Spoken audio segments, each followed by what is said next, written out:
Humankind is produced in association with WGBH Boston and the BTS Center and supported by the Humankind Program Fund and a grant from the Henry Luce Foundation. You can choose to ignore, have a whole bunch of tapes in your head that are telling you to walk away, or this isn't your problem, or what did this person do to do this to themselves, or all the tapes that play in our head that give us permission to walk away or turn away. A Seattle-based coalition reaches out to homeless people to view them in a more compassionate light and to help. You're listening to Humankind. I'm David Freudberg.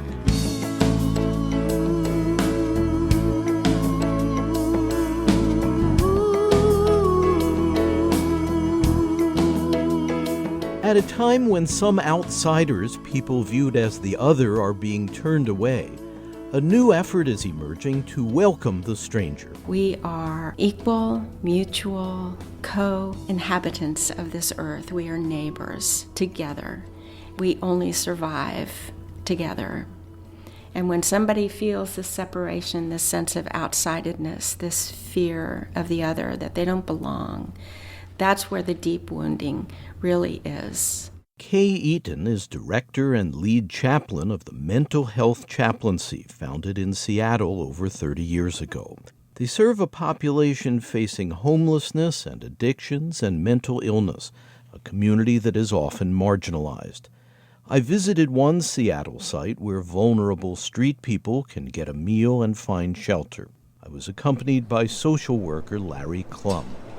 This is called the Mission? Union Gospel Mission of Seattle. It started in 1932 during the Great Depression. The place just south of here was called Hooverville, where there were multitudes camped out. People were in dire straits, and churches came together, formed a union, and volunteers would come in here and serve meals. It became essentially a soup kitchen. And then it evolved into more programs, recovery programs, outreach programs. And now we're one of the larger missions in the United States. I think we're the third or fourth largest. We have 13 different buildings around King County.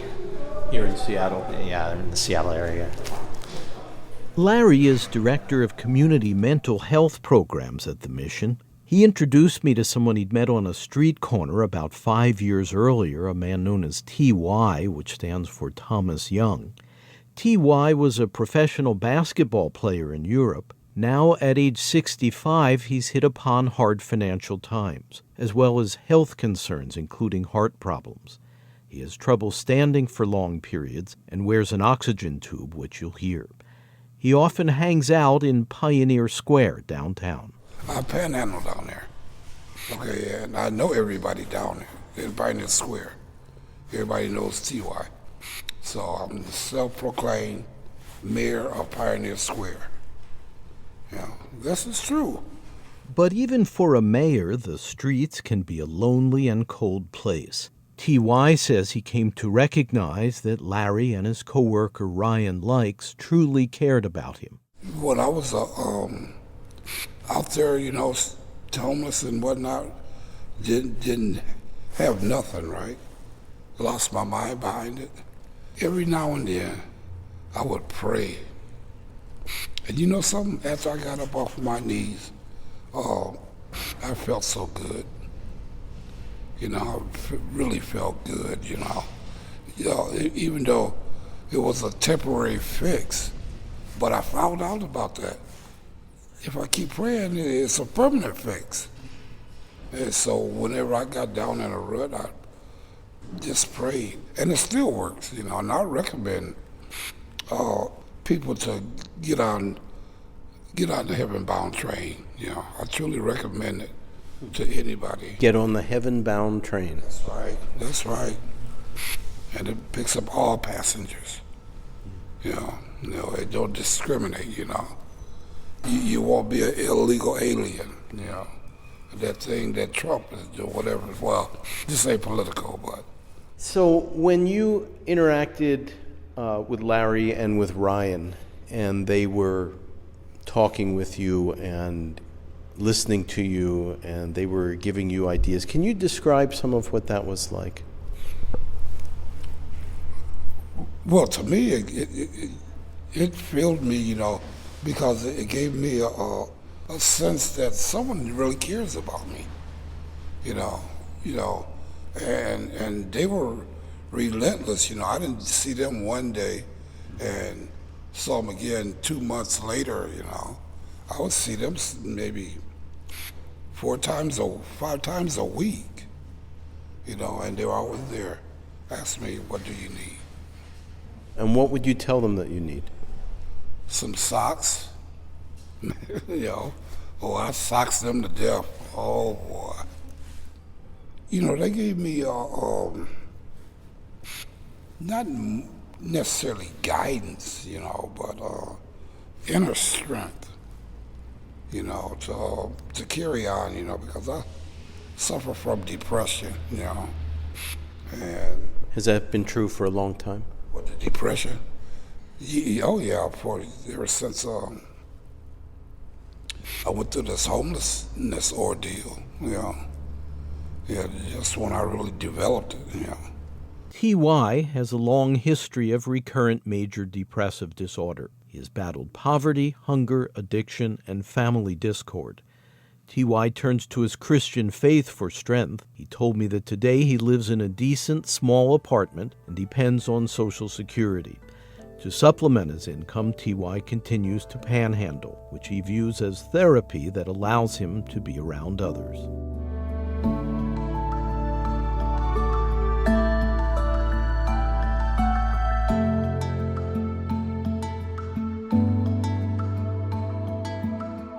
People working with this population are inspired by Reverend Craig Renenbaum, who founded the Mental Health Chaplaincy in Seattle in 1987 and is considered a pathfinder in the field. It highlights the practice of companionship, which emphasizes welcoming, listening to, and walking alongside people who feel estranged. I talked with several chaplains. Here's Kae Eaton. The person who is suffering has a sense of being on the outside, being marginalized, and that's a fearful place to be because they're not accepted. They don't feel that they're wanted or they're accepted. So creating safe space with that in mind, that welcome, asking a person what they'd like to be called. It may be their given name, it may not be. It may be a street name, but it's the thing that identifies them as a unique person. So that introduction and that naming is an important piece of creating safety. Creating safety for the caregiver, whether it's somebody from the neighborhood who has learned something about companionship, sitting at meal with someone, or whether it's a chaplain who's been educated and knows companionship is really not that important. The key is that there's a mutuality and a respect for one another, regardless of your circumstance, that common dignity is the great equalizer. People who are in suffering are all around, and they are reaching out to us through our senses. Reverend Jonathan Neufeld is a community minister at Seattle Mennonite Church in the Lake City section. He coordinates a day center for homeless people there. You can choose to ignore what your senses are receiving and taking in. You can turn your eye towards and have a whole bunch of tapes in your head that are telling you to walk away, or this isn't your problem, or what did this person do to do this to themselves, or all the tapes that we play in our head that give us permission to walk away or turn away. And companionship tells us that our senses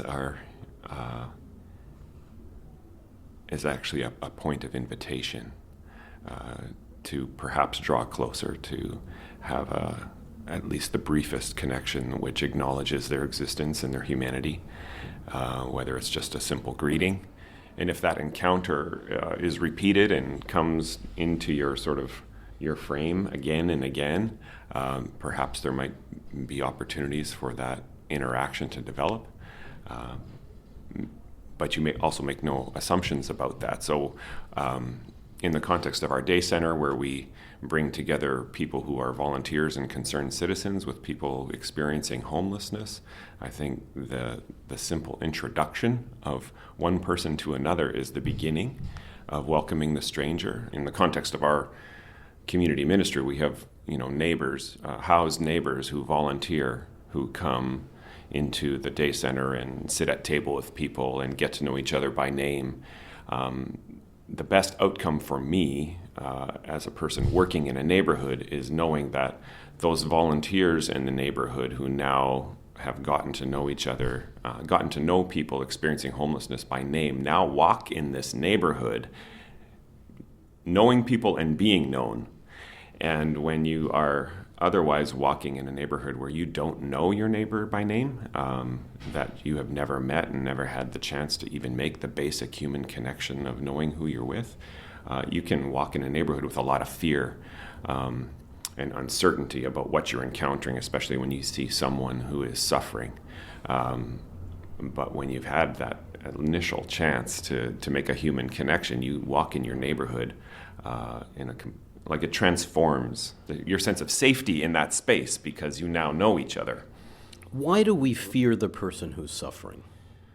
It feels out of control. It feels like unpredictable. It feels you might fear something of what you see in yourself, possible, revealed in someone's suffering or response to suffering around them.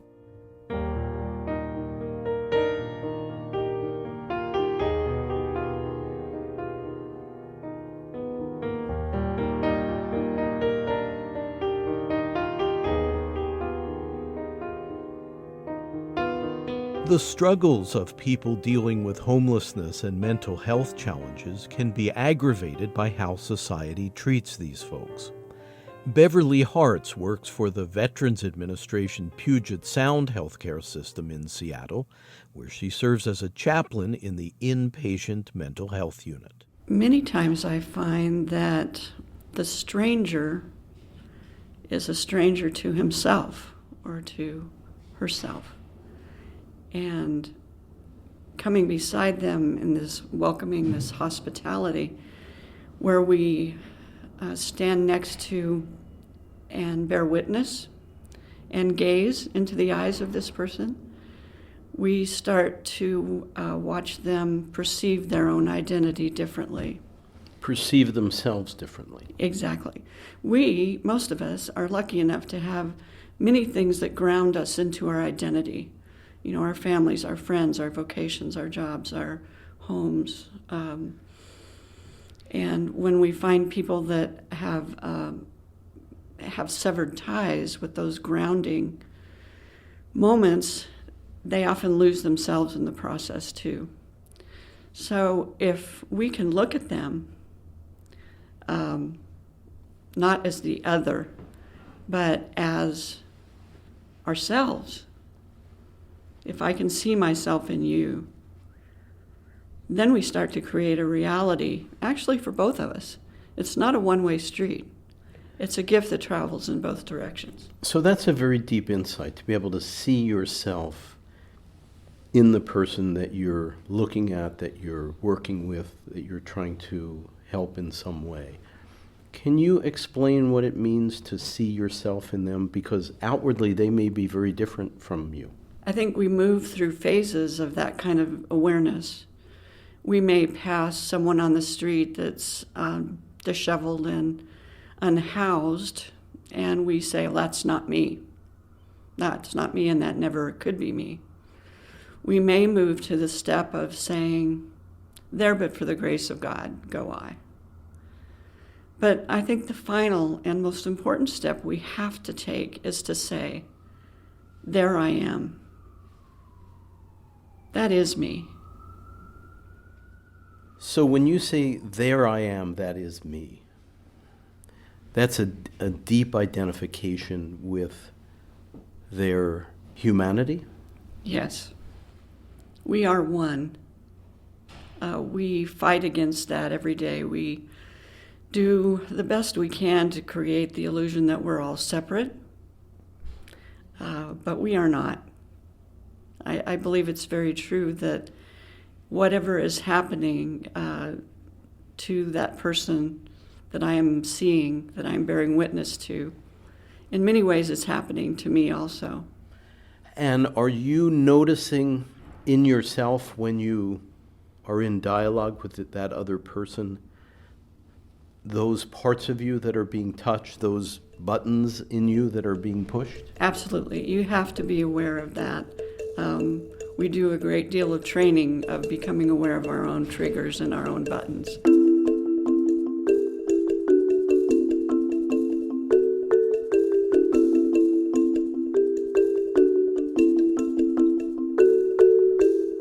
We're exploring ways of welcoming the stranger among the homeless population and others who feel marginalized.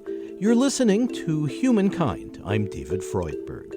To learn more and to obtain an audio download or CD of this segment on welcoming the stranger, please visit humanmedia.org.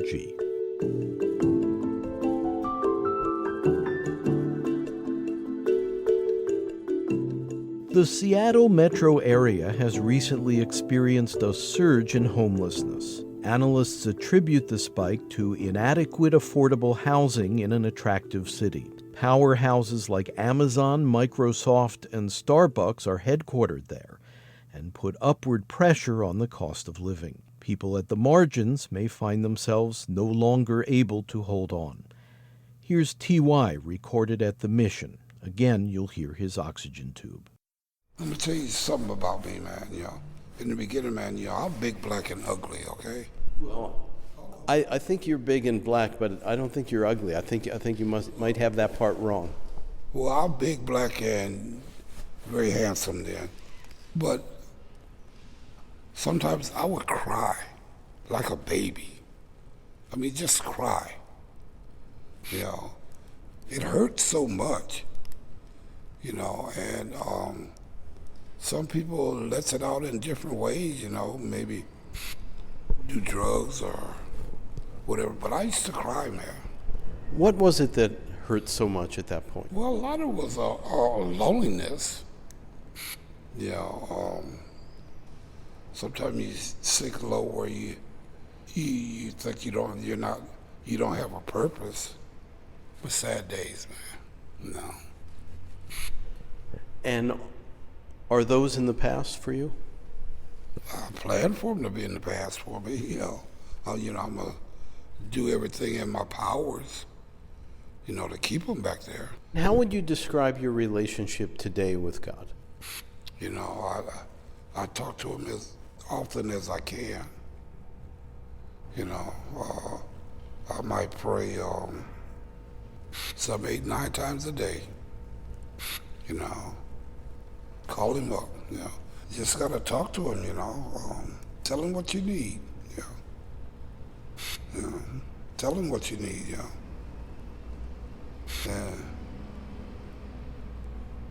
He might not give you what you want, but he'll give you what you need.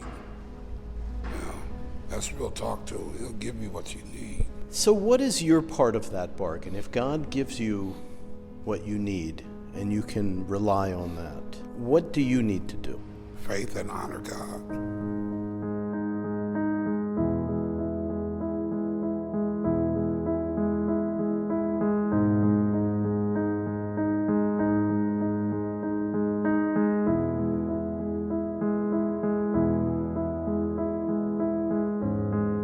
Larry Clum, the social worker who connected me to T.Y., co-founded the Seattle Clubhouse, a psychiatric rehabilitation program that helps clients find meaningful work and relationships. Larry has also served as an emergency room social worker. Foundational to welcoming the stranger is changing my whole paradigm of how we address human need. In the ER, in the hospital, in the medical field, we think about the fundamental problem being our mortality and addressing that. Yet, maybe the fundamental problem actually is isolation and separation from others in society, and we really see that with mental illness. And so when we think of people in those terms, it's much easier to approach in the sense that I'm not here to do something for this person as much as I'm here to be with the person. So to abandon the goal of trying to fix them? To fix, to have a solution.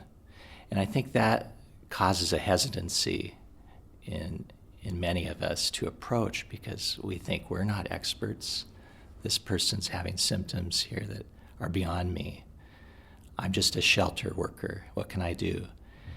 Yet if we think about it in terms of this person is very lonely, and this is something we've all experienced in our life, it's much easier to approach with the idea of just being alongside the person and doing life. What that does is it just transforms that person. They come out of their shell. For the first time, maybe they're doing things that they haven't done in years, and they're more willing to talk then at a certain point about getting help. But again, that's not the goal. The goal is just to get to know the person and do life with them, things that they enjoy doing.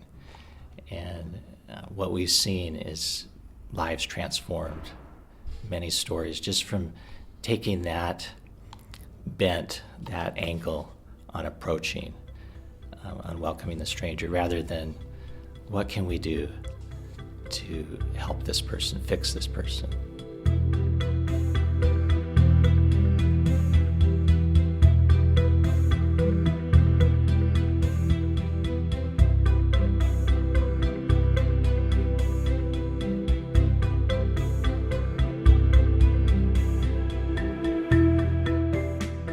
Reverend Beverly Hartz, in her work as a mental health chaplain at the VA Puget Sound, cares for people who may be deeply depressed or struggling with bipolar disorder or substance abuse and other conditions. She's also an educator of spiritual care professionals. In our clinical pastoral education programs, which board-certified chaplains must take, we are very much being trained not so much on techniques or skills, but believing that we are the technique. Our presence needs to be so in the now and profound that we are the toolbox that is meeting the other and welcoming the other. And is that exhibited through your demeanor? Oh, so many things. Of course, your demeanor, all the nonverbals that we know about, the way we're using our body, our gaze, our tone of voice. Of course, it's that, but it's also something that is inside of us. The very core of our essence becomes involved, and in my language, I would call that the spiritual part of myself that is trying to touch the spiritual part or the soul of the person I'm with. That is more than just physical. That's physical, emotional, psychological. It's the totality of the human experience is involved in that. So does this take hard inner work? Is this a difficult state to achieve? Well, it's not easy. And it takes a dedicated and profound commitment to become this kind of person. If you're developing that consciousness to be present with others in a kind of authenticity that radiates from your spiritual center and hopes to touch theirs, does that seep into other areas of your life than just this work? Absolutely, it has to. And I would go back to Martin Buber and his I-thou relationships versus I-it relationships, where my interactions with someone are more transactional in an I-it relationship. I'm checking out my groceries, and I'm my relationship with the clerk that's checking me out. That can be a transactional relationship. That can be an I-it relationship. Nobody would think anything about that. But I believe that once you're in this kind of work, you want to minimize your transactional interactions with others. And you want to start to see everyone as a thou. That every interaction at base is a spiritual encounter. I see you. I value you. You and I are one. And that mutuality derives in part from an understanding that all people, to some extent, have in the course of life experienced emotional dilemmas and wounds. The journey of healing is how we adjust and recover from these injuries. One of my first encounters in the VA on the inpatient mental health unit was with a veteran who had been admitted for homicidal ideation. Very, very large man, and had the power to be intimidating but wasn't. But he was being discharged and requested to see a chaplain. So what he wanted to talk about was the fear that he had of being back on the streets, and would he hurt someone? That was his, really the deepest concern of his. Would he end up hurting someone when he really didn't want to? And so we talked about that for a while. But before we parted, I blessed his hands to be used for helping and healing rather than hurting. And he broke down and started crying, this huge, enormous bear of a man.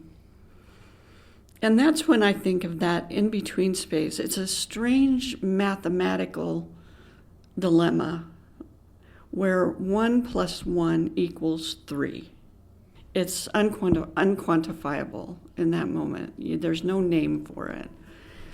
I mean, we're not talking necessarily, church, Bible study. We're not talking the traditional method of expressing your faith, spiritual disciplines. We're looking at something else that comes from deep inside of them. Beverly Hartz works for the Veterans Administration Puget Sound healthcare system in Seattle, where she serves as a chaplain in the inpatient mental health unit.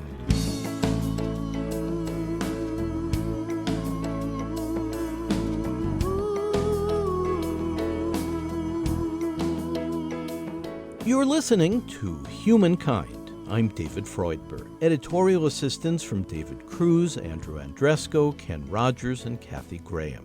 Webmaster Brian K. Johnson. Special thanks to Connie Goldman and Tony Buck.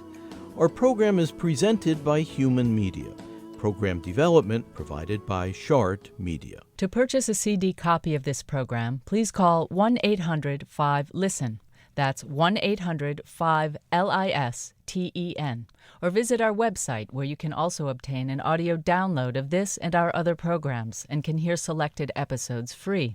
You can access free written materials related to this program as well. Our web address is humanmedia.org.